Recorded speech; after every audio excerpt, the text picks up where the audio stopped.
ꯌꯥꯝ ꯀꯅꯥꯝ ꯂꯥꯛꯇ꯭ꯔꯥ ꯈꯪꯗꯦ.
आज ऑफिस नहीं है क्या?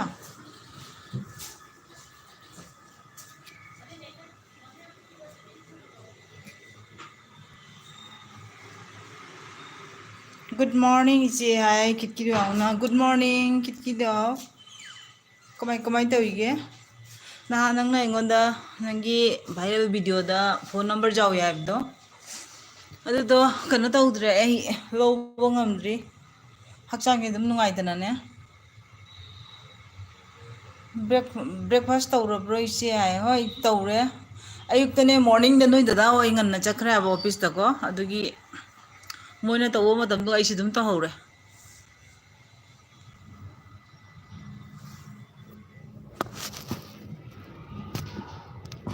michu udre ne jaraktre ahan oirang nang office ta kadrabo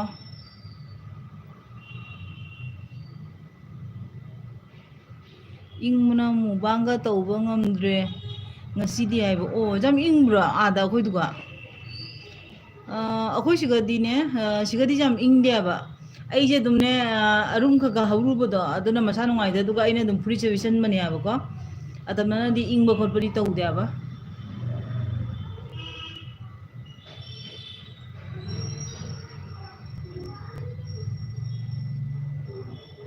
isuni iche mijadre o ai nang je nami jadra ba isu jadre nungsa thokte phana kuire haiba o chumi mama na sungara hairat kum taw ya bane kana taw de na ne nungsa thokte da kana taw ya na hairi ba michu jadre bo michu nungai tabna hanak de miche katang engan ngai tawriba to ba chosma nga chin ngai na ne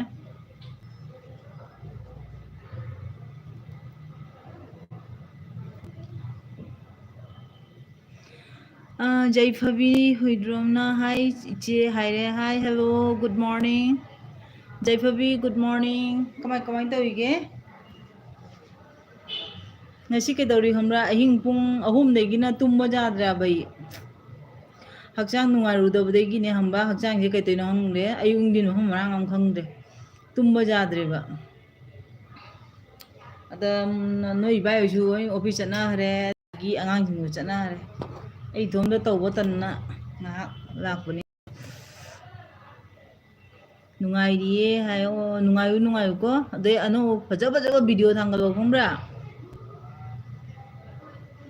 aigi video di jadre bo kai dorbo hangde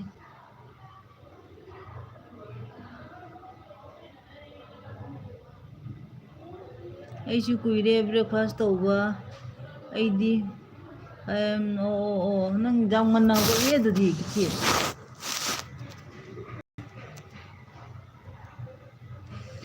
Ajay fitness Radhe Radhe ji Radhe Radhe ji Radhe Radhe जी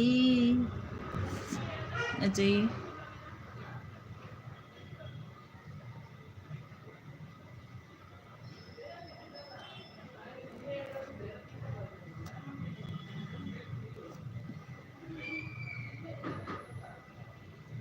कहाँ से हो आप जी है मैं कहाँ से बोलूँगी बेंगलुरु से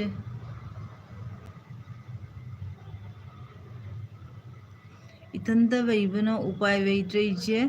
इशाना लोने तो बता है बा नंग मुझे काय दे वैगे गुवाहाटी दे वैरा हेलो धनिया ngata ngai ram ko ma धनिया धनिया please धनिया kali na pulang kali morning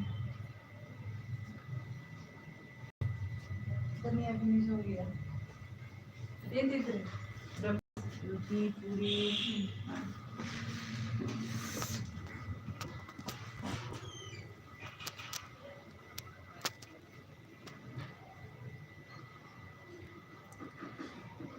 उपद्रदी कहीं उधरे गुवाहाटी वही चे है ओ नंग गुवाहाटी वही ब्रा नंग कई सूरीगे भरोसा हिंदी में बात करो है ठीक है देखिए आप जो बोलो मैं रिप्लाई दूंगी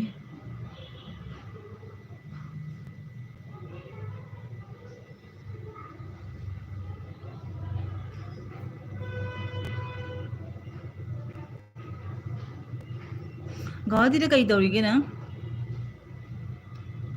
नंगे असेंग मिंग कई कौगे बिजेन ओ ये बिजेन कौबनी बिजेन ओ फोर्ट इंडिया दा सूरी चे है ओके ओके सुसु देसादा सूरु सुने माई पाक न फजा फजना तौओ पैसा तानमना बोरे पैसा तानमना मकोकनी नंबर 1 नखोइददी मितेगिदी पैसा मिन मथौनी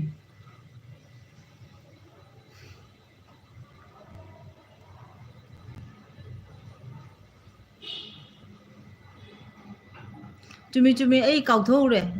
आईगी मिंग बिजेन कौइचे चुमियाबा मिंग नंगी फोन नंबर से आई नंगना जांग जांग हाइमनगिना खंगदे नंगी केनो मेसेंजर दागा अंदा पिरदी फगदमनिको फेसबुक का वैरगदी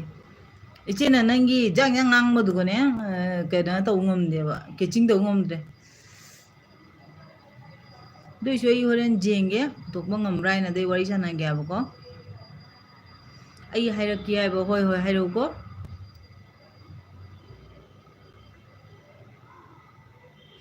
इसल आइबो ओके ओके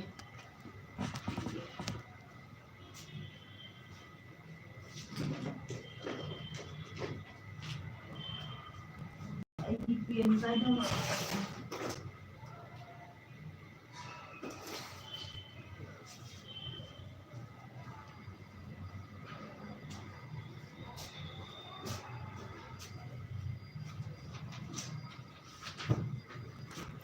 हाइरा हाइरा आई स्क्रीनशॉट तौ थमोगे पर पिरोना दे नंग दिबै तो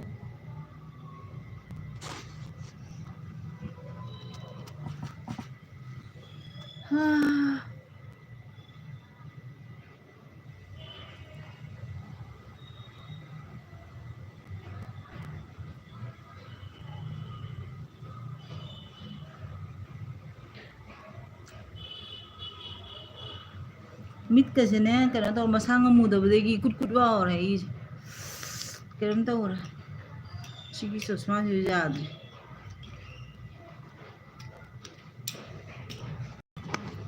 हाइरो कमाय हाइरो तैनो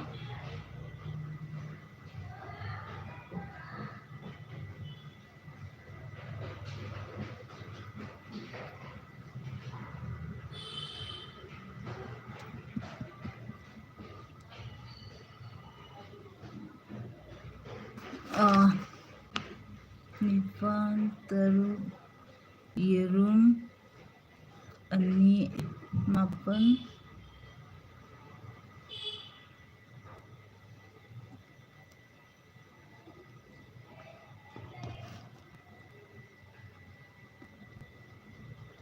जा जा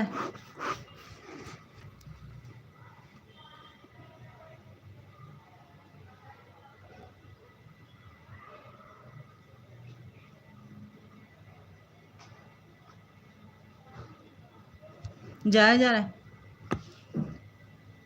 नेचुरल वाइफ भाई गुड मॉर्निंग नीता है गुड मॉर्निंग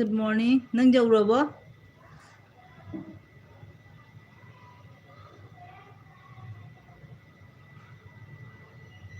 ना हुजी कायदे वैगे नेचुरल वाइफ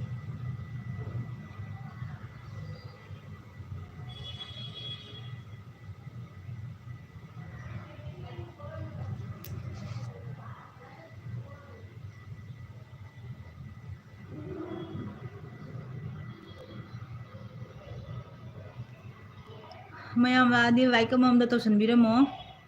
खुबी मचा अमम द नमजनबिरमो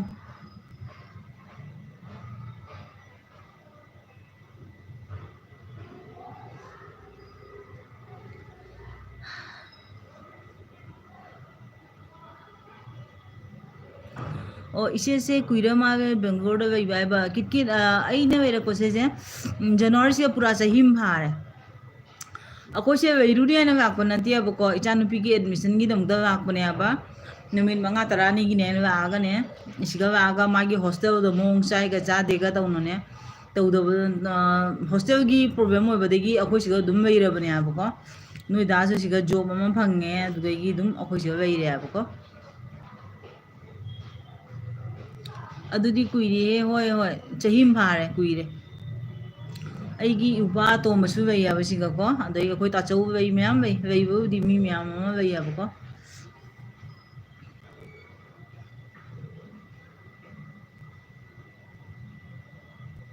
ꯃꯅꯦ ꯑꯩ ꯖꯥꯔꯤꯕꯣꯟꯒꯤꯅꯤ ꯖꯥꯔꯤꯕꯣꯟ ꯑꯩꯈꯣꯏꯒꯤ ꯀꯩꯅꯣꯅꯦꯕ ꯂꯂꯥ ꯃꯦꯟ ꯔꯣꯗꯇꯣ ꯑꯦꯝ ꯕꯖꯥꯔꯒ ꯍꯥꯡꯕꯗꯣ ꯑꯗꯨ ꯃꯅꯥꯛꯀꯤꯅꯦꯕ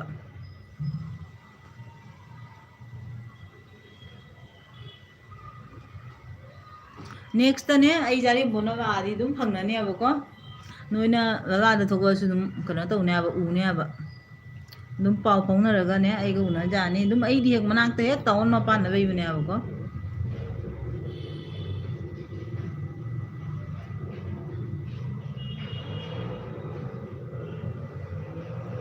फंगनसी से होय होय फंगनसी को फरे नंगना आइना अहांबा लाइव थाबिबदा नंगना लाक्पिबा जाम नुंगाइरे ngasiदी अदो अइजी जाम हैसु इते अंगबोक्सु तौजद्रे अबको अदो नहाक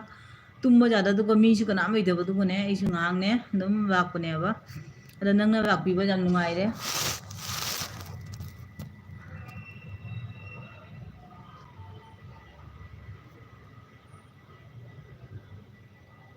अदगी नंगी नुपी गदी कायदा वैगे अदगी नंगी वाइफ नंगी अंगांगसिंग कायदा वैगे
थबक संगबा मतमदा सुम तौइजे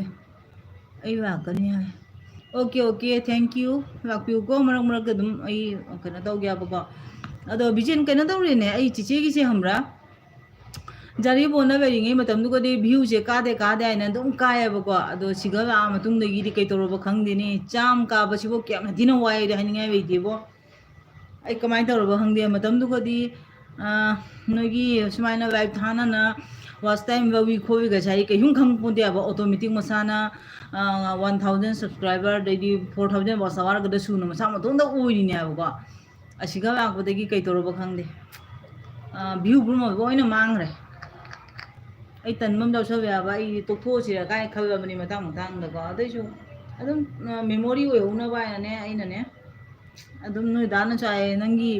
paisa phangani haibi wakhanda tawganu dum nasagi nungaina ba memory oi hona bane nang dum thangat kada ba thangat wa ina dum thangat bane aba tawdi tawningdra bane matam chumang wa suwa bane ko ado su kai tawni hojik thanga ba bo sina hayeng tungda akoina ahan ga oiraga dugagi angang jingna su jingauba adaidi akoina su dum memory jingna dum jingna thamongna ba ina dum thangat pa tare ba ko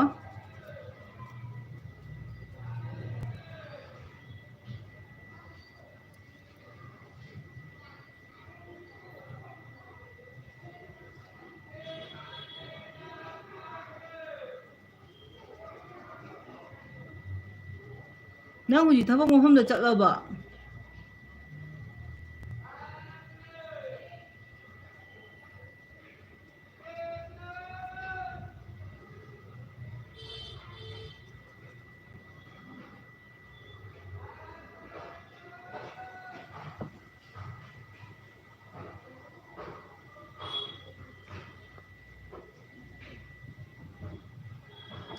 ꯊꯣꯛꯄ ꯌꯥꯗꯦ ꯏꯆꯦ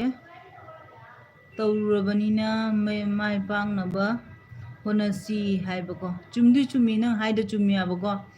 ꯃꯥꯏ ꯄꯥꯛꯄ ꯍꯥꯏꯁꯦꯀꯣ ꯑꯩꯈꯣꯏꯅ ꯀꯔꯤꯝ ꯇꯧꯅꯤꯡꯉꯥꯏ ꯂꯩꯇꯦ ꯍꯥꯏꯅ ꯀꯕꯤ ꯃꯤ ꯑꯗꯨꯃꯥꯏꯅ ꯑꯦꯛꯇꯤꯡ ꯐꯤꯠꯇꯤꯡꯁꯨ ꯌꯥꯝ ꯍꯩꯇꯦ ꯈꯪꯕ꯭ꯔꯥ ꯑꯩꯈꯣꯏꯅ ꯑꯗꯨꯗꯒꯤ ꯈꯪꯗꯦ ꯀꯩ ꯇꯧꯗꯣꯏꯕ ꯀꯔꯝꯕ ꯀꯣꯟꯇꯦꯟ ꯇꯧꯔꯒ ꯌꯥꯝ ꯆꯠꯇꯣꯏꯕ ꯅꯠꯇ꯭ꯔꯒ ꯀꯃꯥꯏꯅ ꯇꯧꯔꯤꯕ ꯈꯪꯗꯦ ꯏꯆꯦ ꯑꯩ ꯑꯣꯐꯤꯁꯇꯅꯤ ꯍꯥꯏ ꯑꯣꯀꯦ ꯑꯣꯀꯦ ꯅꯪꯅ ꯑꯣꯐꯤꯁ ꯇꯧ ꯇꯧꯅ ꯆꯤꯆꯦꯒꯤ ꯂꯥꯏꯚ ꯌꯥꯎꯕꯤꯕ ꯌꯥꯝ ꯅꯨꯡꯉꯥꯏꯔꯦ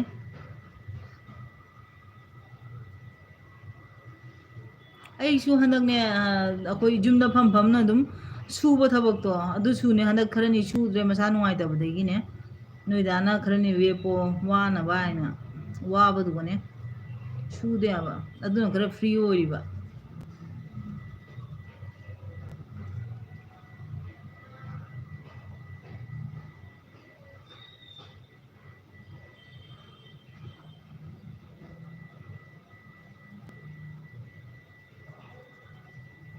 ꯅꯪꯒꯤ ꯃꯧꯗꯩ ꯑꯉꯥꯡꯁꯤꯡꯗꯤ ꯅꯥꯌꯦꯛ ꯇꯧꯗꯦꯀꯣ ꯍꯤꯡꯂꯥ ꯀꯥꯏꯅ ꯍꯥꯏꯗꯣꯀꯣ ꯆꯤꯆꯦ ꯍꯣꯏ ꯃꯌꯥꯝ ꯂꯥꯛꯑꯝꯃꯤ ꯑꯩꯒ ꯅꯣꯏꯗꯥꯒ ꯑꯩꯈꯣꯏ ꯂꯥꯛꯑꯝꯃꯦ ꯍꯥꯏꯕ ꯉꯥꯏꯇꯅ ꯑꯗꯣ ꯈꯪꯗꯕꯅꯤꯅ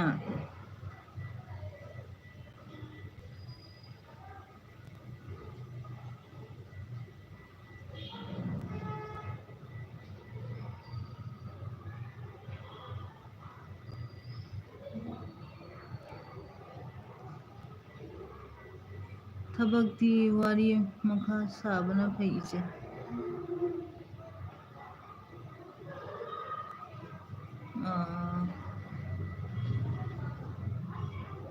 ꯊꯕꯛꯇꯤ ꯌꯥꯔꯤ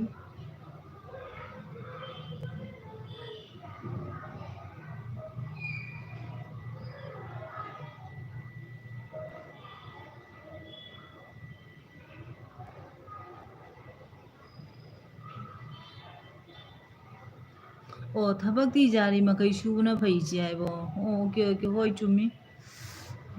ꯅꯨꯄꯤ ꯑꯉꯥꯡ ꯀꯩꯁꯨꯝ ꯇꯧꯗꯦ ꯏꯆꯦ ꯏꯆꯥ ꯅꯨꯄꯥꯁꯨ ꯐꯪꯕ ꯑꯣꯀꯦ ꯑꯣ ꯅꯪ ꯅꯨꯄꯤ ꯑꯃꯒ ꯅꯨꯄꯥ ꯑꯃꯒꯔꯣ ꯍꯧꯖꯤꯛ ꯐꯔꯦ ꯐꯔꯦ ꯌꯥꯝ ꯅꯨꯡꯉꯥꯏꯔꯦ ꯇꯥꯕꯗ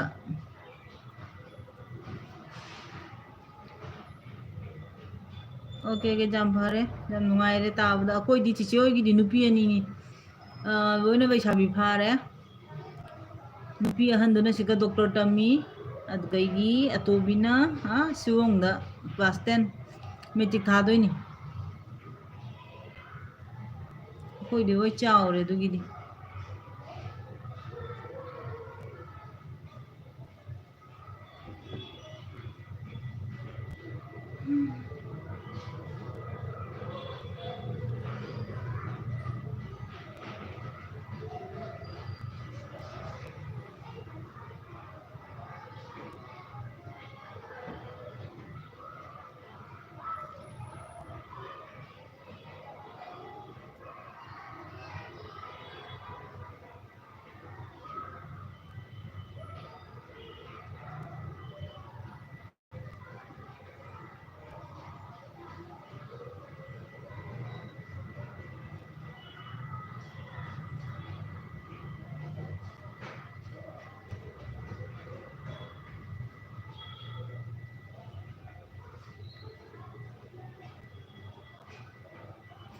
ꯑꯩꯒꯤ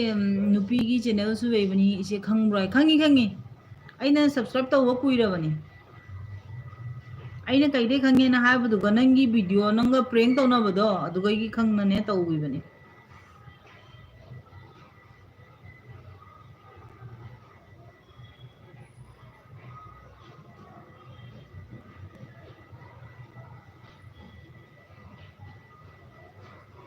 ꯃꯤꯗꯤ ꯄ꯭ꯔꯦꯡꯒ ꯇꯧꯔꯒ ꯐꯖꯅ ꯚꯥꯏꯔꯦꯜꯒ ꯑꯣꯏꯕꯣ ꯐꯖꯅ ꯇꯧꯏ ꯑꯩꯁꯦ ꯏꯆꯦ ꯑꯣꯏꯅ ꯉꯝꯗꯦ ꯀꯩꯒꯤꯅꯣ ꯈꯪꯗꯦ ꯚꯤꯗꯤꯑꯣꯒ ꯁꯦꯝꯕ ꯀꯥꯏꯗꯒꯤ ꯐꯥꯒꯤ ꯐꯥꯒꯤꯅꯦ ꯍꯥꯏꯅ ꯇꯧꯔꯨꯕꯗꯒꯤ ꯑꯣꯔꯤꯖꯤꯅꯦꯜ ꯑꯣꯏꯔꯦ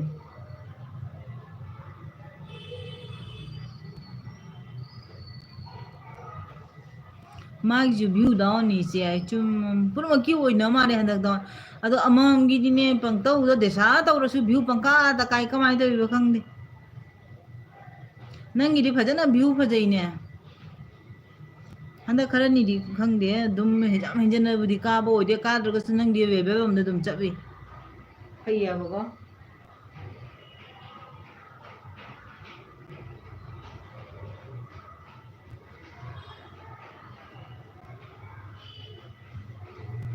तेरे बिना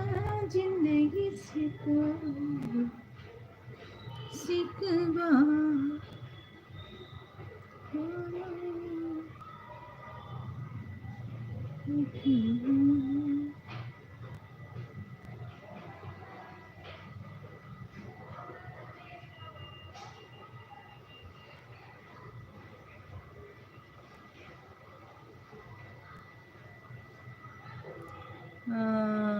ꯚꯤꯗꯤꯑꯣ ꯁꯦꯝꯕꯁꯦ ꯃꯤꯒ ꯃꯥꯟꯅꯗꯕ ꯑꯃ ꯌꯥꯎꯕꯅ ꯐꯩ ꯑꯃꯃꯝꯗꯤ ꯀꯣꯟꯇꯦꯟ ꯑꯃ ꯆꯨꯝꯗꯤ ꯆꯨꯝꯃꯤ ꯑꯗꯣ ꯀꯔꯤ ꯀꯣꯟꯇꯦꯟꯅꯣ ꯁꯦꯝꯗꯣꯏꯁꯦ ꯈꯪꯕ꯭ꯔꯥ ꯍꯧꯖꯤꯛꯀꯥꯟꯁꯤꯅ ꯑꯦꯛꯇꯤꯡ ꯀꯟꯅꯔꯤꯕ ꯈꯪꯉꯕ ꯑꯦꯛꯇꯤꯡ ꯑꯃ ꯇꯧꯕ ꯍꯩꯅꯔꯤꯕ ꯑꯩꯈꯣꯏꯅ ꯑꯃ ꯍꯩꯇ꯭ꯔꯤꯕ ꯎꯄꯥꯏ ꯂꯩꯔꯛꯇꯕꯗ ꯑꯗꯨꯝ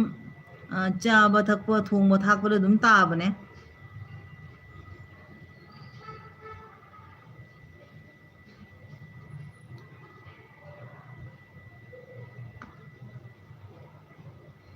ꯈꯔ ꯆꯤꯆꯦꯗꯁꯨ ꯍꯥꯏꯔꯛꯎꯅꯦ ꯅꯪ ꯀꯃꯥꯏꯅ ꯇꯧꯗꯣꯏꯅꯣ ꯀꯥꯏꯅ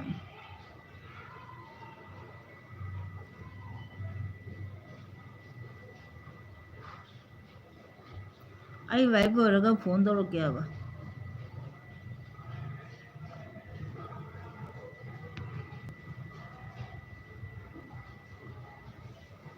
तुम जो तारों से दूर होंगे कोई ना मी तौरी अदुदी खरा ꯇꯟꯗ ꯁꯦꯝꯕ ꯇꯝꯁꯤꯁꯨ ꯍꯣꯏ ꯍꯣꯏ ꯍꯣꯏ ꯑꯃ ꯇꯧꯕ ꯑꯃꯗ ꯀꯃꯥꯏ ꯇꯧꯁꯤꯒꯦ ꯍꯥꯏꯗꯣ ꯇꯥꯟꯅꯁꯤ ꯑꯗꯨꯝ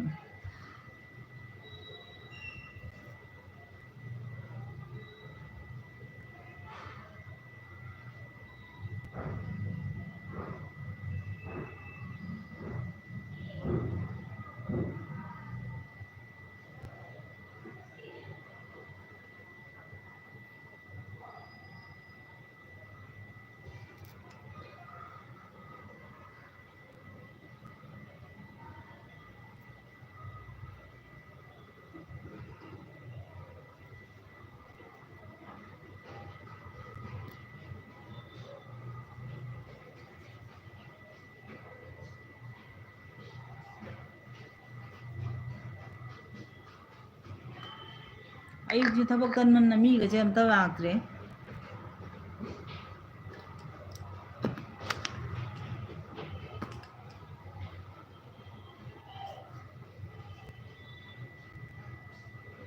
ꯑꯩꯁꯨ ꯃꯨꯛꯕꯥꯡ ꯇꯧꯕ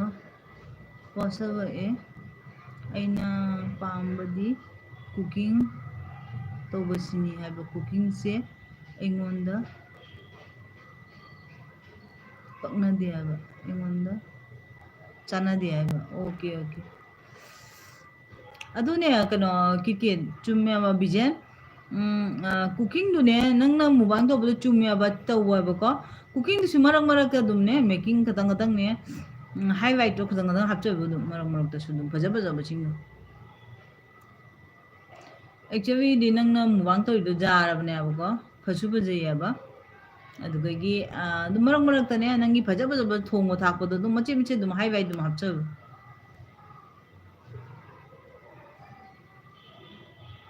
ꯑꯃ ꯇꯧꯕꯅꯦꯕ ꯑꯩꯈꯣꯏꯒꯤ ꯀꯦꯃꯦꯔꯥ ꯇꯧꯅꯅꯦ ꯐꯖꯅ ꯁꯦꯠꯇꯤꯡ ꯃꯨꯗꯤꯡ ꯇꯧꯗ꯭ꯔꯗꯤ ꯊꯣꯡꯉ ꯊꯥꯛꯄꯁꯦ ꯋꯥꯕꯅꯦꯕꯀꯣ ꯆꯤꯆꯦ ꯇꯧꯕꯅꯤ ꯈꯪꯉꯦꯕ ꯇ꯭ꯔꯥꯏ ꯇꯧꯒꯦ ꯏꯆꯦ ꯑꯣꯀꯦ ꯑꯣꯀꯦ ꯇ꯭ꯔꯥꯏ ꯇꯧꯀꯣ ꯑꯗꯩ ꯆꯤꯆꯦꯒꯤ ꯚꯤꯗꯤꯑꯣꯒꯁꯨ ꯑꯗꯨꯝ ꯌꯦꯡꯕꯤꯔꯒꯅꯦ ꯑꯗꯨꯝ ꯐꯣꯟꯗ ꯍꯥꯏꯔꯛꯑꯣꯕ ꯆꯤꯆꯦ ꯁꯨꯃꯥꯏꯅ ꯑꯗꯨꯝ ꯇꯧ ꯈꯣꯠꯂꯣ ꯍꯥꯏꯕꯗꯣ ꯑꯗꯨꯝ ꯑꯩꯉꯣꯟꯗꯁꯨꯅꯦ ꯈꯔ ꯁꯖꯦꯁꯟ ꯄꯤꯌꯣꯕꯀꯣ ꯑꯩꯒꯤꯗꯤ ꯌꯥꯝ ꯋꯥꯏ ꯏꯆꯦ ꯍꯥꯏꯕ ꯍꯣꯏ ꯅꯨꯄꯥꯅꯤꯅ ꯅꯪꯅ ꯑꯣꯐꯤꯁꯁꯨ ꯆꯠꯄ ꯅꯪ ꯃꯨꯛꯕꯥꯡ ꯇꯧꯕ ꯍꯥꯏꯁꯦ ꯋꯥꯔꯄꯣꯠꯅꯤꯅꯦ ꯊꯣꯡ ꯊꯥꯛꯑꯒ ꯑꯇꯝꯅꯅ ꯅꯪꯒꯤ ꯅꯨꯄꯤꯗꯣ ꯅꯪꯒ ꯂꯩꯃꯤꯟꯅꯕ ꯑꯣꯏꯔꯒꯗꯤ ꯏꯅꯥꯎꯅ ꯊꯣꯡꯕꯤꯔꯒ ꯅꯪ ꯑꯗꯨꯝ ꯆꯥꯕ ꯑꯣꯏꯗꯤ ꯈꯔ ꯀꯣꯝꯕ ꯑꯃ ꯇꯧꯔꯣꯗꯅ ꯒꯨꯋꯥꯍꯥꯇꯤꯗ ꯄꯨꯅ ꯂꯥꯛꯑꯣꯗꯅ ꯕꯤꯖꯦꯟ ꯅꯪꯒꯤ ꯀꯩꯅꯣ 이나우도 ꯒꯨꯋꯥꯍꯥꯇꯤꯗ ꯄꯣꯔꯣꯗꯅ ꯑꯉꯥꯡꯁꯤꯡꯁꯨ ꯂꯥꯏꯔꯤꯛ ꯇꯝꯕ ꯌꯨꯝꯗ ꯀꯅꯥꯝ ꯂꯩꯇ꯭ꯔꯣ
이제기 비디오 matang pumunta jengi adubu comment thade comments se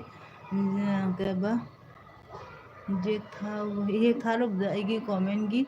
reply mi atopana pisavakpa aduda comment pidamani che okay duain tawbra adu bijen ama tawreko comment da dum nangonda bad comment ga pire kana haido dum kaisum ignore do kaisum khayunu kaina ide nang success oiba dugani mayamna bad comment pire do khangaba nangi video da chatpa duga bad comment ga ine aba ado tayang banda aphawbo mi bunu che mi gi wadi khara ta do ine aba ko ori singe mi kanambo ngasiwa perfect oiba jaude kulumang mai gi aina ahenba tawba do gi nangi ahenba uraga dum kabakpa su myam jawrini aba ko aduna dum bad comment pira kone kesum ignore do yam saurunu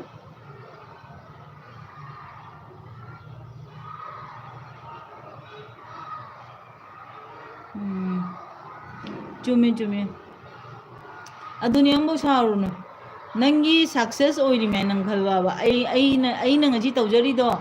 aina ngasi sumaina youtube tawna sumaina tawbadagi mina bad comment ga piri aije aise success oiri aina nang khalwa ba dumaina mangonda hangana thanks tawgo bad comment tawriba mi do hangana thanks tawgo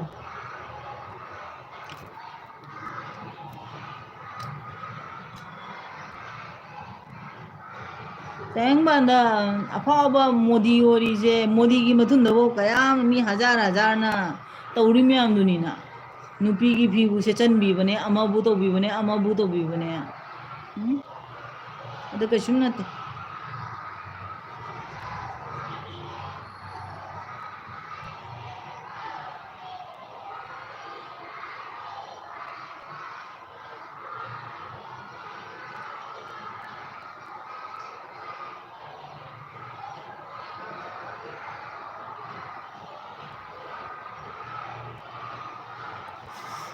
이제 아코이 씨가 당나버리 스쿨 엄마야 저우바 해 당나버지가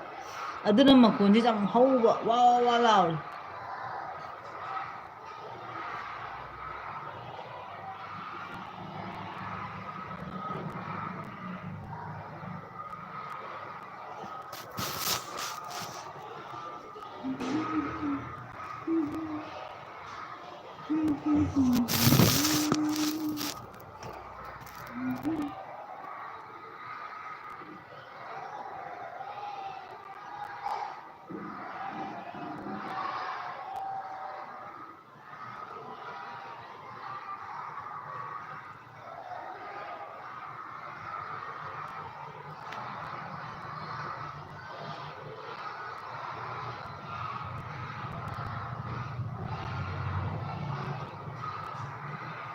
Nangi live kram dum tau gya. Abijen. Nangi pung kya daga tau gya.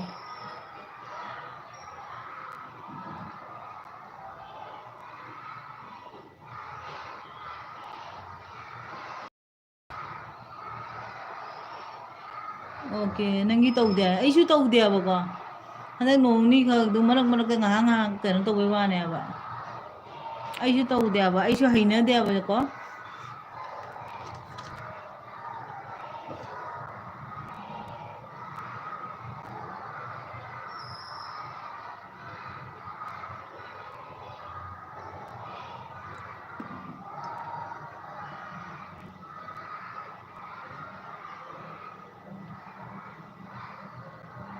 Nongma nang free oiba dai chiche su free oiba numitane phone da faunaraga nong adum nang na han haibdo live ta join tau se na haibdo adumaina nongma tau se ba ko dum marak marak ta ai su support ka tang oijage na di nang di dum oibe oim oiri ba ko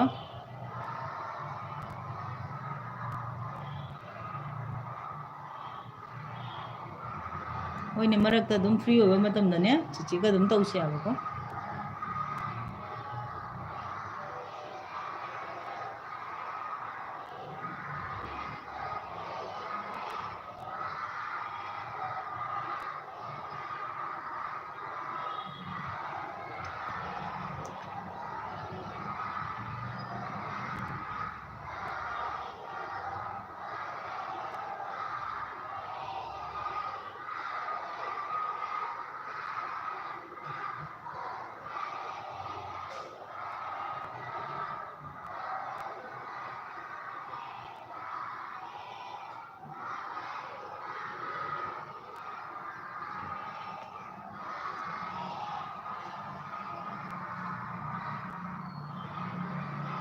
ingmana ise thoklambo adu comment iba khara tappane okay okay kayum kaide jiche dum thadong thamine ba ko nangi thabak duty tawgadabla nang num tawbo kayum kaide ingmani huji gamna da sigana u ingde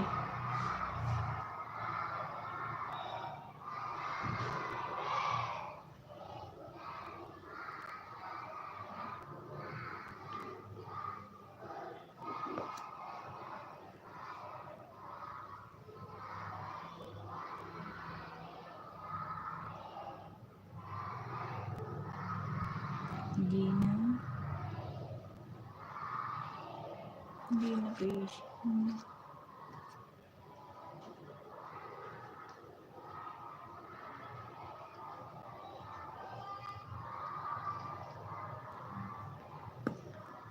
Gina kaino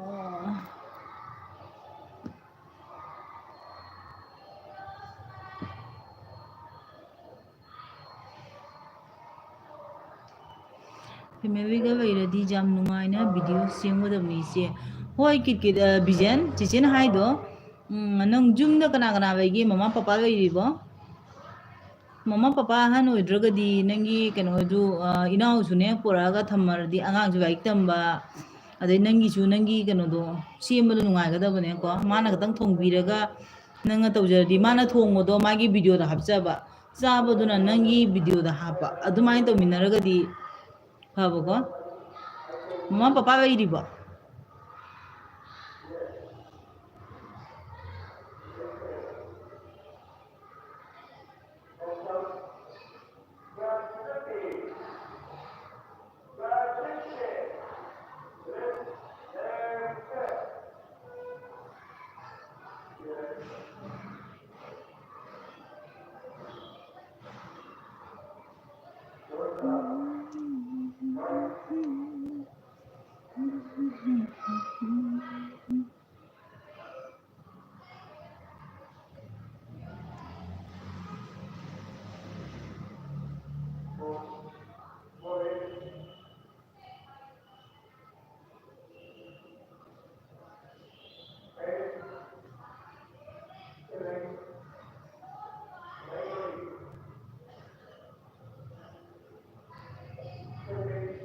ꯑꯩꯒꯤ ꯃꯃꯥꯗꯤ ꯑꯩ ꯄꯤꯛꯏꯉꯩꯗ ꯂꯩꯈꯤꯗ꯭ꯔꯦ papa ꯂꯩ ꯌꯨꯝꯗ ꯂꯣꯏꯅ ꯄꯨꯂꯞ ꯂꯩꯃꯤꯟꯅꯔꯤ ꯍꯧꯖꯤꯛ ꯍꯥꯏ ꯑꯣꯀꯦ ꯑꯣꯀꯦ ꯑꯗꯣ ꯅꯪꯒꯤꯗꯤ ꯃꯆꯤꯟ ꯃꯅꯥꯎ ꯀꯌꯥꯅꯣ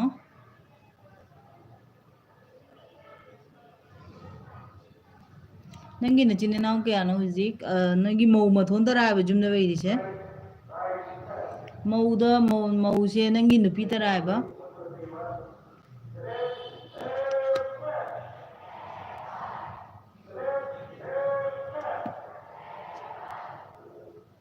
ꯑꯩꯒꯤ ꯌꯨꯝ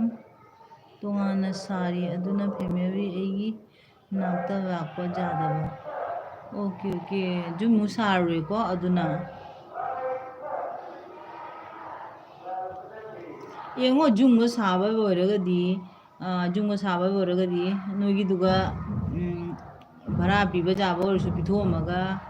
ꯅꯣꯏꯕꯥꯅꯤ ꯄꯨꯟꯅ ꯃꯐꯝ ꯑꯃꯗ ꯂꯩꯃꯤꯟꯅꯔꯒꯗꯤ ꯁꯦꯞ ꯑꯣꯏꯅꯦꯕ ꯌꯦꯡꯉꯣ ꯌꯨꯝꯗꯤ ꯁꯥꯗꯕ ꯌꯥꯗꯦ ꯃꯇꯝ ꯂꯩꯔꯤꯉꯩꯗ ꯁꯥꯗꯣꯏꯅꯦ ꯍꯥꯏꯕꯀꯣ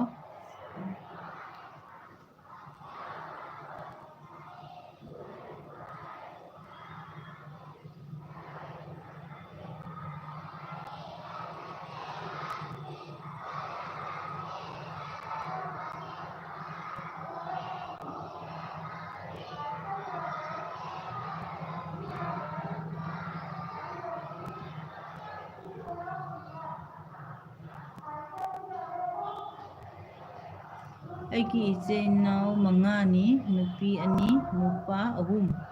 ꯑꯩꯅ ꯖꯥꯏꯃ ꯗꯗꯥꯁꯨ ꯃꯧ ꯊꯤꯔꯦ ꯄꯨꯂꯞ ꯂꯩꯃꯤꯟꯅꯔꯤ ꯍꯧꯖꯤꯛ ꯑꯣꯀꯦ ꯑꯗꯨꯏꯗꯤ ꯀꯩꯅꯣ ꯇꯧꯋꯤꯗꯅ ꯐꯦꯃꯤꯂꯤ ꯆꯥꯎꯏꯅ ꯑꯗꯨꯏꯗꯤ ꯅꯣꯏꯒꯤ ꯃꯤ ꯌꯥꯝꯃꯤ ꯌꯨꯝꯒꯤ ꯃꯤ ꯌꯥꯝꯃꯦꯕ ꯌꯦꯡꯉꯣ ꯁꯤꯟꯅꯕ ꯌꯥꯕ ꯑꯣꯏꯗꯤ ꯂꯣꯏ ꯁꯤꯟꯅꯕ ꯌꯥꯏꯀꯣ ꯌꯥꯗ꯭ꯔꯗꯤ ꯌꯥꯗ꯭ꯔꯦ ꯄꯨꯟꯅ ꯂꯩꯃꯤꯟꯅꯕ ꯍꯥꯏꯁꯤꯗꯗꯤ ꯄꯩꯁꯥꯁꯨ ꯁꯦꯐ ꯑꯣꯏꯒꯅꯤ ꯑꯗꯩ ꯅꯪꯒꯤꯁꯨ ꯑꯉꯥꯡꯒꯤꯁꯨ ꯐ꯭ꯌꯨꯆꯔ ꯌꯦꯡꯉꯣ ꯇꯣꯉꯥꯟ ꯇꯣꯉꯥꯟ ꯂꯩꯕ ꯍꯥꯏꯁꯦ ꯄꯩꯁꯥꯗꯤ ꯃꯌꯥꯝ ꯆꯠꯄꯅꯦꯕꯀꯣ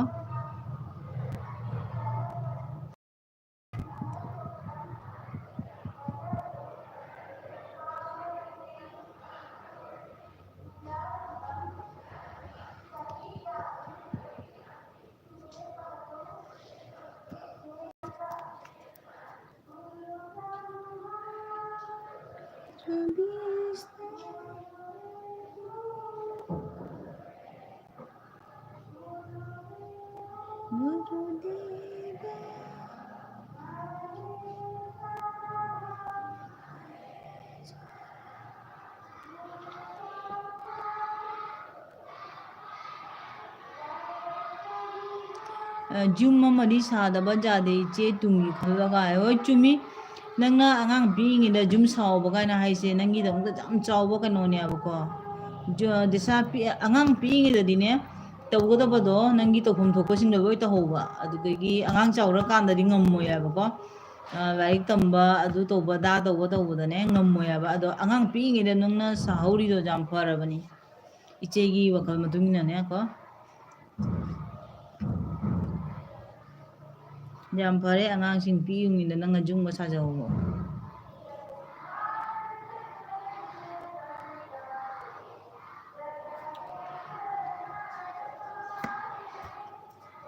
(41 minutes ꯁꯨꯖꯔꯦ ꯂꯥꯏꯛ 4ꯒ ꯐꯪꯖꯔꯦ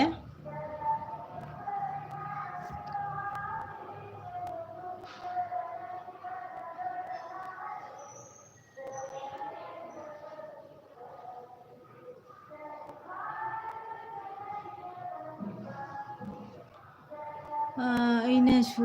ꯁꯨꯔꯤꯕ ꯖꯣꯕ ꯑꯁꯤꯁꯨ ꯁꯦꯟ ꯌꯥꯝ ꯐꯪꯗꯦ ꯑꯗꯨꯅ ꯍꯧꯖꯤꯛꯇꯒꯤ ꯈꯔ ꯁꯦꯝꯖꯟꯕꯅꯤ ꯏꯆꯦ ꯍꯣꯏ ꯆꯨꯝꯃꯤ ꯕꯤꯖꯦꯟꯀꯣ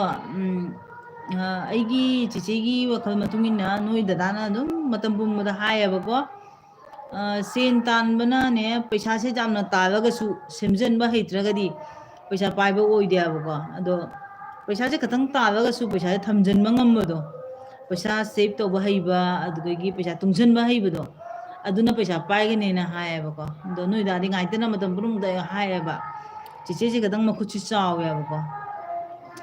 ꯑꯗꯨꯅꯤ ꯃꯌꯥꯝ ꯑꯗꯣ ꯅꯪꯅ ꯄꯩꯁꯥ ꯇꯨꯡꯁꯟꯅ ꯈꯇꯪ ꯐꯪꯗꯨꯅ ꯅꯪꯅ ꯇꯧꯖꯔꯤꯗꯣ ꯌꯥꯝ ꯐꯩ ꯌꯥꯝꯅ ꯐꯕ ꯄꯣꯠꯅꯤ ꯍꯧꯖꯤꯛ ꯄꯤꯛꯏꯉꯩꯗ ꯅꯪꯅ ꯌꯨꯝ ꯁꯥꯅ ꯈꯣꯠꯅ ꯄꯨꯝꯅꯃꯛ ꯇꯧꯍꯧꯔꯤꯗꯣ ꯌꯥꯝ ꯐꯩ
ꯑꯩꯒꯤꯗꯤ ꯀꯔꯤꯁꯨ ꯈꯟꯗ꯭ꯔꯦ ꯑꯩꯒꯤ ꯏꯆꯥ ꯑꯅꯤꯒꯤ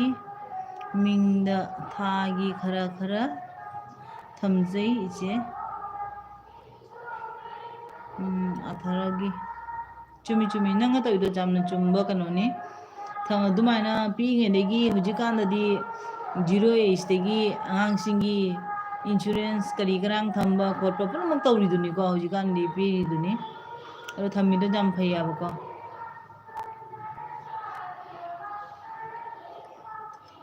ꯄꯤꯛꯏꯉꯩꯗꯩ ꯁꯦꯝꯍꯧꯗ꯭ꯔꯗꯤ ꯌꯥꯄꯣꯟꯇꯦꯕꯀꯣ ꯍꯥꯟꯅꯒꯤ ꯑꯍꯟꯁꯤꯡꯗꯤ ꯑꯗꯨꯒꯨꯝꯕꯒꯤ ꯀꯩꯅꯣꯒ ꯂꯩꯔꯝ ꯄꯣꯟꯇꯦ ꯍꯥꯏꯕꯅꯦ ꯍꯧꯖꯤꯛꯀꯤ ꯑꯉꯥꯡꯁꯤꯡꯗꯤ ꯅꯣꯏꯒꯤ ꯃꯇꯝꯗ ꯄꯨꯝꯅꯃꯛ ꯈꯪꯉꯛꯏꯗꯣ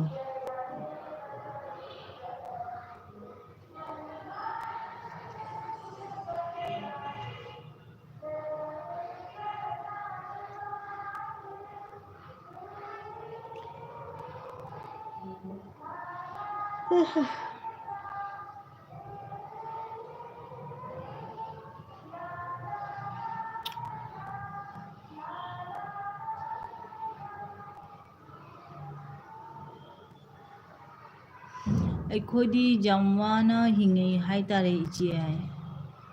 ꯍꯣꯏ ꯀꯩꯅꯣ ꯕꯤꯖꯦꯟ ꯉꯁꯤ ꯐꯥꯎꯗꯅꯦꯀꯣ ꯑꯅꯝꯕꯅ ꯍꯥꯟꯅꯒꯤ ꯑꯩꯈꯣꯏ ꯃꯤꯇꯩꯒꯤꯗꯤꯀꯣ ꯌꯥꯝꯅ ꯅꯨꯡꯉꯥꯏꯕ ꯍꯥꯏꯗꯣ ꯀꯅꯥꯝꯐꯥꯎ ꯊꯣꯛꯇꯦ ꯑꯗꯨꯝ ꯋꯥ ꯑꯗꯨꯝꯅꯦ ꯁꯨꯖ ꯇꯥꯟꯖꯔꯒ ꯄꯨꯝꯅꯃꯛ ꯀꯩꯅꯣ ꯇꯧꯕ ꯉꯝꯇꯅꯦ ꯍꯥꯏꯕ ꯈꯪꯗꯦ ꯑꯩꯈꯣꯏ ꯈꯪꯗꯦ ꯑꯗꯣ ꯑꯩꯈꯣꯏꯒꯤ ꯑꯩꯕꯨꯗꯤꯅꯦ ꯆꯤꯆꯦꯒꯤ ꯀꯩꯅꯣꯗꯗꯤ ꯈꯤꯇꯪ ꯐꯕ ꯍꯥꯏꯇꯥꯔꯦ ꯑꯩꯈꯣꯏ ꯄꯄꯥꯁꯨ ꯖꯣꯕ ꯇꯧꯔꯝꯃꯤ ꯑꯩꯈꯣꯏ ꯀꯀꯥ ꯄꯨꯝꯅꯃꯛ ꯇꯧꯋꯤꯀꯣ ꯑꯗꯩꯗꯤ ꯆꯤꯆꯦ ꯍꯣꯏꯗꯤ ꯈꯤꯇꯪ ꯋꯥꯕꯗꯣ ꯌꯥꯝ ꯈꯪꯉꯛꯇꯦ ꯑꯗꯨꯒ ꯅꯣꯏ ꯗꯗꯥ ꯍꯣꯏ ꯌꯥꯝ ꯋꯥꯔꯛꯑꯦꯕꯀꯣ ꯅꯣꯏ ꯗꯥꯁꯦ ꯃꯇꯣꯟꯇꯅꯦ ꯍꯥꯏꯕ ꯌꯥꯝ ꯋꯥꯔꯛꯏ ꯑꯗꯨꯒ ꯑꯗꯨꯅꯦꯕ ꯑꯋꯥ ꯃꯆꯥꯗꯅ ꯈꯪꯉꯤꯅ ꯍꯥꯏꯅꯗ꯭ꯔꯅꯦ ꯑꯋꯥꯕ ꯃꯆꯥꯇꯅ ꯅꯨꯡꯉꯥꯏꯌꯦꯅ ꯍꯥꯏꯅꯗ꯭ꯔꯥ ꯍꯣꯠꯅꯕ ꯀꯜꯂꯦ ꯍꯥꯏꯅ ꯑꯗꯨꯅꯤ ꯍꯣꯠꯅꯕ ꯀꯜꯕꯨ ꯀꯩꯅꯣ ꯅꯣꯡꯃꯗꯩ ꯅꯣꯡꯃꯗꯤ ꯑꯗꯨꯝ ꯅꯨꯡꯉꯥꯏꯗꯣꯏꯅꯤ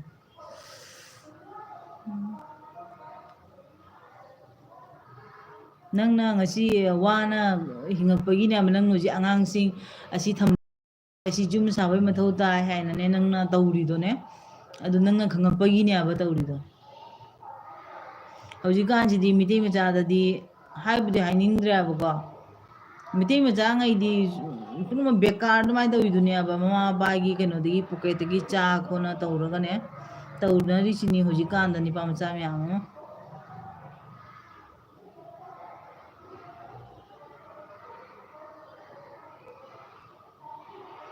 ꯑꯩꯅ ꯍꯤꯡꯂꯤꯉꯩ ꯀꯩꯕ ꯑꯩꯅ ꯑꯗꯨꯃꯥꯏꯅ ꯏꯆꯦ ꯑꯩꯅ ꯍꯤꯡꯕ ꯑꯗꯨꯃꯥꯏꯅ ꯏꯆꯦ ꯁꯨꯃꯥꯏꯅ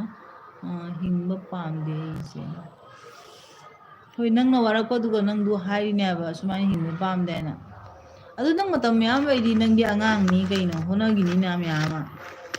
ꯃꯤ ꯄꯨꯝꯅꯃꯛ ꯃꯃꯥ ꯄꯨꯝꯅꯃꯛ ꯄꯨꯝꯅꯃꯛ ꯅꯨꯡꯉꯥꯏꯔꯛꯄꯣꯟꯇꯦꯕꯀꯣ ꯍꯣꯠꯅꯔ ꯄꯨꯝꯅꯃꯛ ꯅꯨꯡꯉꯥꯏꯔꯛꯄ ꯉꯥꯛꯇꯅꯤ ꯄꯨꯝꯅꯃꯛ ꯃꯇꯝ ꯃꯌꯥꯝ ꯂꯩꯔꯤ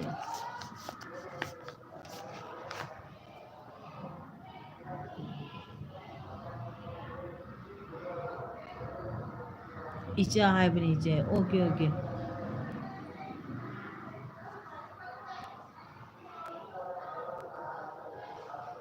ꯑꯩꯅ ꯍꯤꯡꯕꯗꯨꯅ ꯏꯆꯥꯁꯤꯡꯗ ꯁꯨꯃꯥꯏꯅ ꯍꯤꯡꯕ ꯄꯥꯝꯗꯦ ꯍꯥꯏꯕ ꯆꯨꯝꯃꯦ ꯍꯥꯏꯕ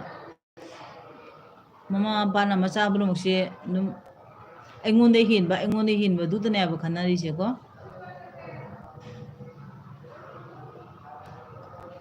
ꯑꯣꯏꯖꯅꯤ ꯅꯪꯅ ꯐꯔꯗꯤ ꯅꯆꯥꯁꯨ ꯑꯗꯨꯝ ꯐꯗꯣꯏꯅꯤ ꯑꯩꯈꯣꯏꯒꯤ ꯇꯥꯛꯄꯤꯕ ꯇꯝꯕꯤꯕ ꯑꯗꯣ ꯑꯉꯥꯡ ꯄꯨꯟꯃꯗꯨꯒ ꯂꯩꯔꯦ ꯑꯗꯨꯅ ꯍꯧꯖꯤꯛꯇꯒꯤ ꯑꯉꯥꯡꯁꯤꯡꯗꯣ ꯑꯄꯥꯝꯕ ꯄꯣꯠ ꯄꯤꯌꯨ ꯍꯥꯏꯕꯗꯅꯦ ꯄꯥꯝꯃꯤ ꯍꯥꯏꯕꯒꯗꯤꯅꯦ ꯀꯣ ꯅꯪꯅ ꯅꯨꯡꯉꯥꯏꯕꯗꯣ ꯏꯆꯥꯁꯤꯡꯗꯣ ꯅꯨꯡꯉꯥꯏꯕ ꯄꯥꯝꯃꯜꯂꯦ ꯍꯥꯏꯅꯅꯦ ꯃꯣꯏꯅ ꯄꯤꯌꯨ ꯍꯥꯏꯔꯤꯉꯩꯗꯤ ꯃꯣꯏꯗ ꯄꯤꯒꯅꯣꯕ ꯑꯉꯥꯡꯗ ꯁꯨꯃꯥꯏꯅ ꯃꯥꯅ ꯄꯤꯌꯨ ꯍꯥꯏꯔꯤꯉꯩ ꯄꯤꯕ ꯇꯧ ꯍꯥꯏꯔꯤꯉꯩ ꯇꯧꯕꯤꯕꯁꯦ ꯑꯁꯤꯁꯦ ꯑꯉꯥꯡꯁꯦ ꯑꯩꯈꯣꯏꯅ ꯃꯥꯡꯍꯟꯕ ꯇꯥꯏꯌꯦꯕꯀꯣ ꯑꯗꯨꯅ ꯑꯉꯥꯡꯗꯤ ꯌꯥꯝ ꯍꯩꯁꯤꯡꯅꯅꯦ ꯇꯝꯕꯤꯕ ꯇꯥꯕ ꯇꯥꯛꯄꯤꯕ ꯇꯥꯕꯀꯣ ꯅꯪꯅ ꯋꯥꯔꯤꯁꯦ ꯑꯩꯁꯨ ꯋꯥꯅ ꯄꯩꯁꯥ ꯇꯥꯗꯣꯏꯅꯦ ꯍꯥꯏꯅꯅꯦ ꯃꯣꯏꯗꯁꯨ ꯇꯥꯛꯄꯤꯕ ꯇꯥꯕ ꯑꯗꯣ ꯅꯪꯅꯅꯦ ꯑꯩꯁꯦ ꯋꯥꯔꯦ ꯃꯥꯅ ꯕꯥꯏꯛ ꯄꯤꯌꯨ ꯍꯥꯏꯔꯁꯨ ꯄꯤꯊꯣꯛꯄ ꯃꯥꯅ ꯆꯥꯒꯦ ꯍꯥꯏꯔꯁꯨ ꯆꯥꯡ ꯄꯤꯊꯣꯛꯄ ꯑꯗꯨ ꯑꯣꯏꯔꯒꯗꯤ ꯃꯉꯣꯟꯗ ꯀꯩꯁꯨꯝ ꯈꯪꯍꯧꯔꯔꯣꯏ ꯍꯥꯏꯕꯅꯦ ꯑꯩꯈꯣꯏꯅ ꯃꯉꯣꯟꯗ ꯐꯠꯇꯕ ꯇꯥꯛꯄꯤꯕ ꯇꯥꯏꯌꯦꯕꯀꯣ ꯑꯗꯨꯅ ꯑꯉꯥꯡ ꯇꯝꯕꯤꯕ ꯇꯥꯛꯄꯤꯕꯁꯤꯗꯤ ꯑꯩꯈꯣꯏꯗ ꯂꯩꯔꯦ ꯄꯨꯝꯅꯃꯛ ꯃꯃꯥ ꯃꯄꯥ ꯀꯃꯥꯏꯅ ꯇꯧꯅꯤ ꯀꯩ ꯇꯧꯅꯤ ꯍꯥꯏꯕꯁꯦ ꯑꯩꯈꯣꯏꯗ ꯃꯃꯥ ꯃꯄꯥꯗ ꯂꯩꯔꯦ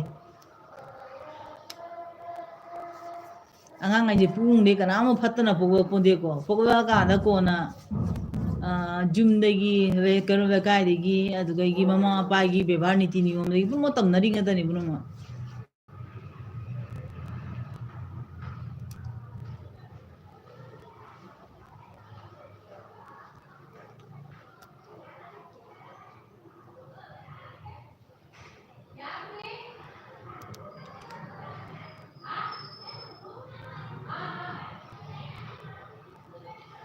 ꯅꯪꯁꯦ ꯀꯩꯅꯣ ꯕꯤꯖꯦꯟ ꯍꯤꯡꯂꯥꯒꯤ ꯑꯩꯈꯣꯏꯒꯤ ꯐꯤ ꯌꯣꯟꯕ ꯐꯤ ꯌꯥꯝ ꯃꯃꯤꯡ ꯆꯠꯄꯗꯣ ꯐꯤ ꯌꯥꯝ ꯌꯣꯟꯕꯗꯣ ꯃꯣꯏ ꯑꯗꯨꯋꯥꯏꯒꯤꯔꯣ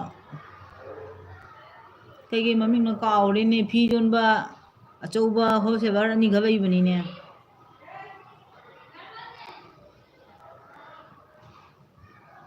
ꯀꯩꯀꯩ ꯃꯃꯤꯡ ꯀꯧꯕꯅꯤ ꯀꯥꯎꯔꯦ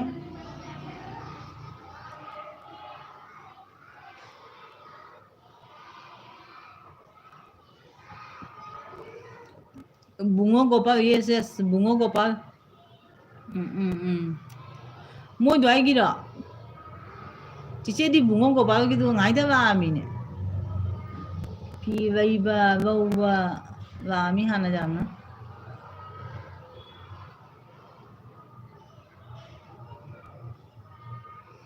ꯑꯅꯤꯗꯨꯒꯤ ꯃꯌꯥꯏꯗ ꯑꯩꯒꯤ ꯌꯨꯝꯅꯤ ꯏꯆꯦ ꯍꯥꯏꯕ ꯑꯣꯀꯦ ꯑꯣꯀꯦ ꯑꯣꯍꯣ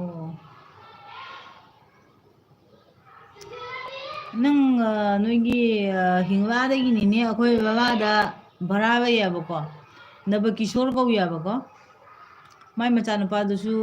ꯅꯕꯆꯟꯗ꯭ꯔ ꯀꯧꯌꯦꯕ ꯃꯄꯥꯟꯗꯒ ꯊꯕꯛ ꯇꯧ ꯌꯥꯕ ꯑꯗꯨꯒꯨꯝꯕꯒꯗꯣ ꯈꯪꯕ꯭ꯔꯥ ꯈꯪꯗꯦ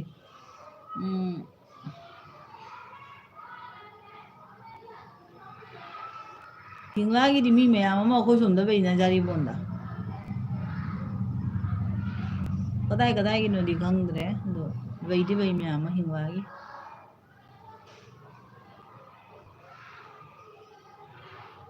ꯑꯣ ꯈꯪꯗꯦ ꯍꯥꯏꯕ ꯃꯣꯏꯒꯤꯁꯦ ꯃꯣꯏ ꯌꯨꯝꯁꯦ ꯆꯤꯡꯂꯣꯝꯗ ꯈꯔ ꯆꯠ ꯃꯥꯜꯂꯦ ꯑꯗꯨꯅ ꯈꯪꯗ꯭ꯔꯤꯅꯤ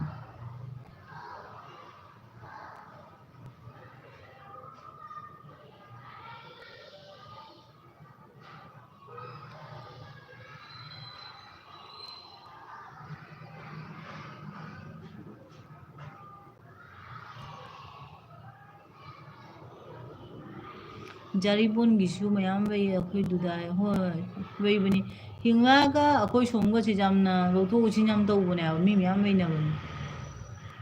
ꯆꯤꯆꯦꯁꯤꯅ ꯎꯔꯗꯤ ꯈꯪꯒꯅꯦꯕꯀꯣ ꯑꯗꯣ ꯑꯩꯅꯦ ꯈꯪꯕ꯭ꯔꯥ ꯃꯤꯒꯅꯦ ꯑꯗꯩꯗꯤ ꯀꯩꯅꯣꯒ ꯃꯁꯛ ꯐꯖꯅ ꯈꯪꯗꯦꯕ ꯑꯗꯨꯅꯅꯤ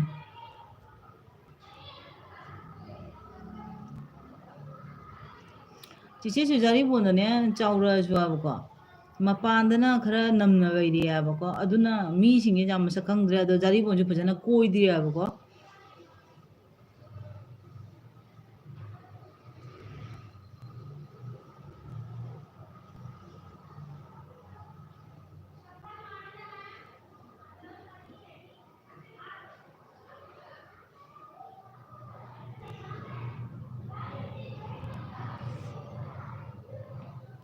비전 ꯑꯩꯒꯤꯁꯦ ꯄꯨꯡ ꯑꯃꯁꯨ ꯐꯥꯗꯣꯔꯦ. ꯊꯦꯡꯛ ꯌꯨ ꯄꯨꯡ ꯑꯃꯐꯥꯎ ꯆꯤꯆꯦꯒꯤꯗꯃꯛꯇ ꯂꯩꯕꯤꯕ.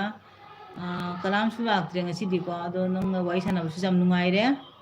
ꯑꯗꯣ ꯄꯨꯡ ꯑꯃ ꯐꯥꯕꯒ ꯆꯤꯆꯦ ꯑꯗꯨꯝ ꯂꯣꯏꯁꯤꯜꯂꯒꯦꯀꯣ. ꯌꯥꯝ ꯅꯨꯡꯉꯥꯏꯔꯦ ꯆꯤꯆꯦꯒꯤ ꯀꯩꯅꯣꯗ ꯉꯥꯏꯍꯥꯛ ꯂꯥꯛꯅ ꯋꯥꯔꯤꯒ ꯁꯥꯟꯅꯕꯁꯦ. ꯃꯤ ꯌꯥꯝꯕꯩꯁꯨ ꯃꯊꯧ ꯇꯥꯗꯦꯀꯣ. ꯉꯥꯏꯍꯥꯛ ꯂꯥꯛꯑꯒ ꯑꯩꯈꯣꯏ ꯃꯁꯦꯟ ꯑꯗꯨꯝ ꯋꯥꯔꯤ ꯋꯥꯇꯥꯏ ꯁꯥꯟꯅꯕꯗꯣ. ꯑꯇꯝꯅꯅ ꯆꯤꯆꯦꯁꯨ ꯑꯩꯈꯣꯏꯒꯤ ꯃꯆꯤꯟꯗ ꯄꯦꯡ ꯄꯦꯡ ꯄꯦꯡ ꯄꯦꯡ ꯃꯌꯥꯝ ꯉꯥꯡꯗ꯭ꯔꯅꯦ ꯑꯗꯨꯃꯥꯏꯅ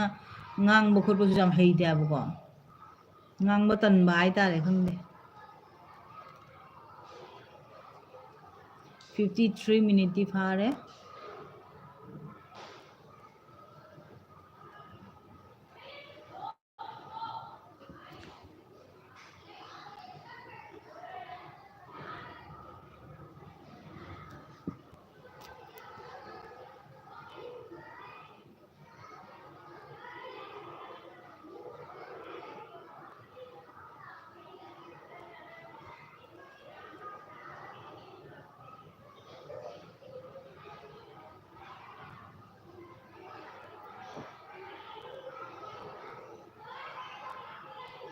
이제 현장 세미로 하이고. 현장 세미나 떼세. खुद रिमूवर तौरंबा दो मयांग वारी साना साना बिजेन वारी साना साना ने कुछ दो चाक थोंबदिने अयुक्तन लोरे हाइताई अयुक्तन दा चलमदाई ऑफिस की पीबदा दुगा अइगी घर थमौरे आबको अदुना दुम चारनी अदुना बारोगी चाकदी थोंगरो याबा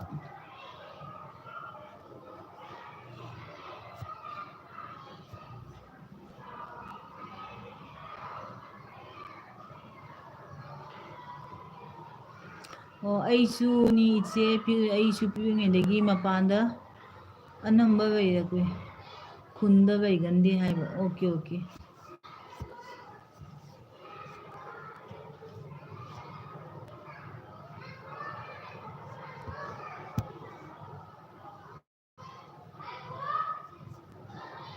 ꯐꯔꯃꯤ ꯃꯄꯥꯟꯗ ꯊꯣꯛ ꯊꯣꯛꯅ ꯑꯗꯨꯃꯥꯏꯅ ꯆꯥꯎꯈꯠꯅꯕ ꯑꯗꯩ ꯄꯩꯁꯥ ꯇꯥꯟꯕ ꯋꯥꯈꯜꯒ ꯃꯄꯥꯟꯗ ꯂꯩꯕ ꯍꯥꯏꯁꯦ ꯋꯥꯈꯜꯁꯨ ꯈꯔ ꯆꯥꯎꯊꯣꯛꯄꯅꯤ ꯐꯔꯃꯤ ꯃꯄꯥꯟꯗ ꯂꯩꯅ ꯁꯨ ꯇꯥꯟꯅꯗꯧꯔꯤꯗꯣ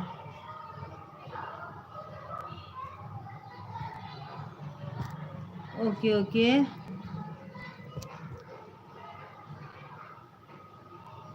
तो बिजेन पुंग अम फारेको चिचे थम्मगेको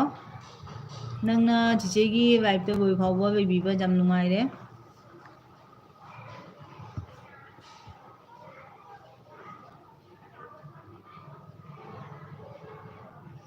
मपाना लैबना फै इचे आइगी वाखलददी होय होय मपाना लैबना फै मपाना लैनाने पैसा रुपा ताना बुद्धिसु थोकपने आबको जुमदा लैरदी खुलक्ता लैबा हैना हाइसे नोंमा अममु तिनरकनी दैदी अमना मो वाथी ngakani ब्रेन गदो नोंमा नोंमागी पिक्सलकने आबा चाउथो याबा थैंक यू इचे थैंक यू ऐसु हंगना नोंना थैंक यू हायरगे बोल फाउ लैबगी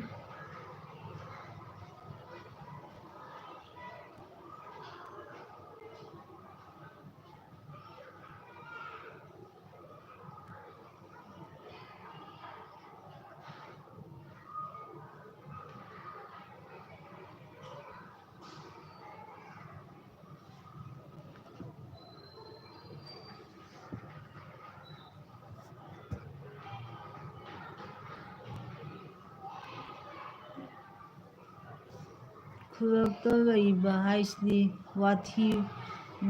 ngang हाबिचे चुमी चुमी नंगाय चुमी खुलक्से थकपगा चाबगा वाथी ngangbगा मिवा ngangnabगा मीना चावरे जेंगबा ngamo मीना पिए जेंगबा ngamoy अफबा तौरे जेंगबा ngamoy फतबा तौरे जेंगबा ngamoy को मोंग मोंगनी खुलगाइसे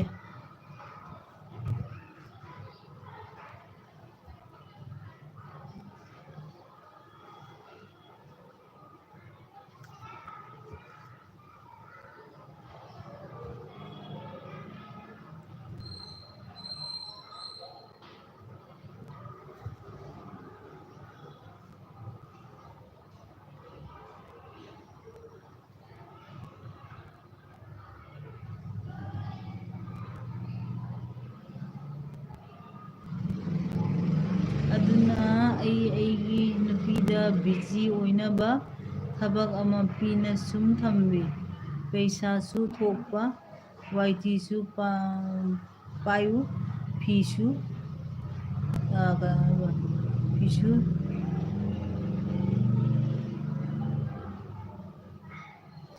ꯅꯪꯒꯤ ꯃꯧꯁꯦ ꯀꯔꯤ ꯇꯧꯒꯦ ꯕꯤꯖꯦꯟ ꯐꯤ ꯁꯨꯔꯤꯔꯣ ꯀꯩꯅꯣ ꯐꯤꯒꯤ ꯊꯕꯛ ꯇꯧꯕ꯭ꯔꯣ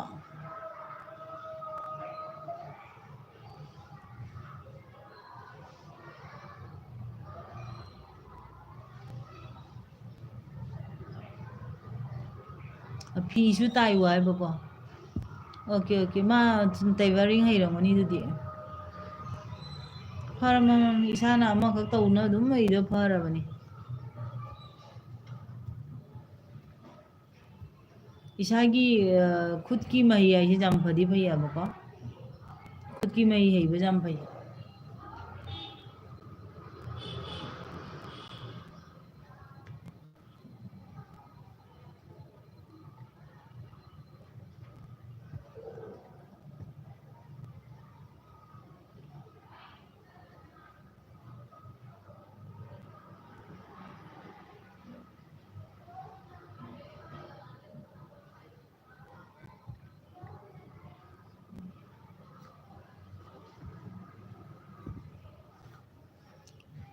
ꯐꯤ ꯇꯥꯏ ꯍꯥꯏꯕ ꯆꯨꯝꯃꯤ ꯆꯨꯝꯃꯤ ꯑꯩ ꯆꯦ ꯈꯪꯉꯦ ꯐꯤ ꯇꯥꯏꯕ ꯑꯩꯈꯣꯏꯗꯨꯗꯤ ꯃꯅꯤꯄꯨꯔꯒꯤ ꯐꯤ ꯀꯔꯝꯕ ꯐꯤ ꯂꯥꯛꯄꯁꯤꯡꯗꯣ ꯐꯤ ꯇꯥꯏꯕ ꯈꯨꯟꯗ ꯐꯔꯤꯃꯤ ꯍꯧꯖꯤꯛꯀꯥꯟꯗꯅꯦ ꯐꯤ ꯇꯥꯏꯕꯁꯨ ꯄꯩꯁꯥ ꯃꯌꯥꯝ ꯇꯥꯔꯕꯅꯦꯕꯀꯣ ꯐꯅꯦꯛ ꯑꯃ ꯇꯥꯏꯕꯗ 15 ꯔꯨꯄꯤꯁꯀ ꯂꯧꯅꯔꯝꯃꯤ 20 ꯔꯨꯄꯤꯁꯀ ꯂꯧꯅꯔꯕꯅꯦꯕ ꯍꯧꯖꯤꯛꯀꯥꯟꯗ ꯅꯣꯡꯃꯒ ꯂꯨꯄꯥ 500ꯒ ꯇꯥꯟ ꯉꯝꯕꯗꯤ ꯌꯥꯔꯦꯅꯦ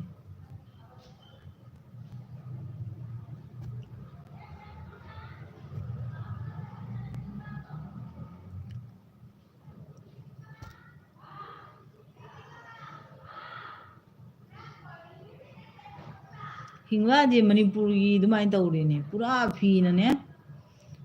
ꯕꯨꯡꯉꯣꯒ ꯒꯣꯄꯥꯜꯒ ꯐꯤꯗꯣꯀꯣ ꯐꯁꯨ ꯐꯩ ꯃꯃꯜꯁꯨ ꯐꯩꯕꯀꯣ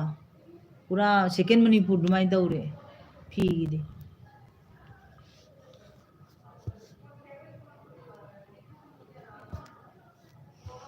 ꯑꯣꯀꯦ ꯕꯤꯖꯦꯟ ꯌꯥꯝ ꯅꯨꯡꯉꯥꯏꯔꯦ ꯆꯤꯆꯦꯒ ꯋꯥꯔꯤ ꯁꯥꯟꯅꯅ ꯉꯥꯏꯍꯥꯛ ꯉꯁꯤ ꯀꯩꯅꯣ ꯇꯧꯔꯛꯄ ꯑꯗꯨ ꯅꯪ ꯐ꯭ꯔꯤ ꯑꯣꯏꯔꯀꯥꯟꯗ ꯑꯗꯨꯝ ꯐꯣꯟꯁꯦ ꯇꯧꯔꯛꯀꯦ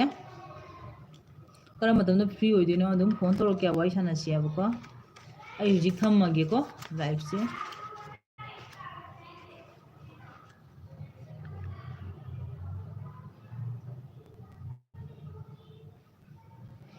ꯑꯣ ꯑꯩꯒꯤ ꯅꯨꯄꯤꯒꯤ ꯈꯣꯔꯁꯥꯗꯤ ꯑꯩꯅ ꯄꯤꯒꯟꯗꯦ ꯃꯥꯅ ꯁꯨꯝ ꯇꯥꯜꯂꯤ ꯐꯤ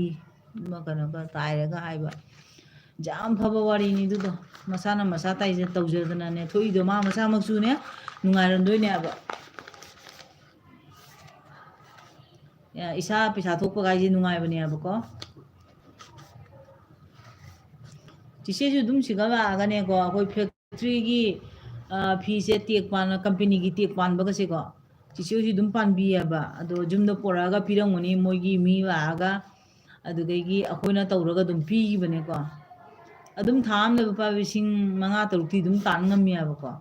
ꯑꯗꯣ ꯍꯟꯗꯛ ꯈꯔꯅꯤꯁꯦ ꯃꯁꯥ ꯉꯝꯗꯗꯨꯒ ꯆꯤꯆꯦꯅ ꯁꯨꯗ꯭ꯔꯦꯕ ꯋꯥꯁꯨ ꯋꯥꯏꯗꯔꯥꯅ ꯁꯨꯔꯨꯔꯅꯨ ꯋꯥꯕꯗꯨ ꯀꯥꯏꯅꯅꯦ ꯅꯨꯡꯗꯥꯡ ꯗ꯭ꯌꯨꯇꯤꯁꯦ ꯑꯅꯝꯕꯅ ꯅꯨꯡꯗꯥꯡꯗ ꯄꯤꯌꯦꯕꯀꯣ ꯑꯗꯨꯅ ꯅꯨꯡꯗꯤ ꯅꯨꯡꯉꯥꯏ ꯄꯩꯁꯥ ꯊꯣꯛꯄ ꯒꯥꯏꯁꯦ ꯂꯨꯄꯥ 1,000ꯗ ꯑꯣꯏꯔꯁꯨ 2ꯗ ꯑꯣꯏꯔꯁꯨ 3ꯗ ꯑꯣꯏꯔꯁꯨ ꯐꯪꯕ ꯒꯥꯏꯁꯦ ꯅꯨꯡꯗꯤ ꯅꯨꯡꯉꯥꯏꯌꯦꯕꯀꯣ ꯏꯁꯥꯒꯤ ꯊꯣꯛꯄ ꯒꯥꯏꯗꯣ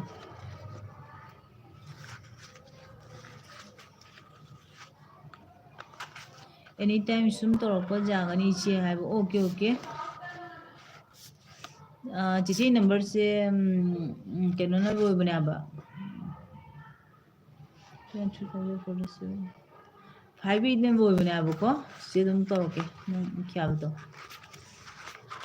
ꯑꯗꯣ ꯑꯩ ꯉꯁꯤ ꯊꯝꯃꯒꯦꯀꯣ ꯕꯥꯏ ꯕꯥꯏ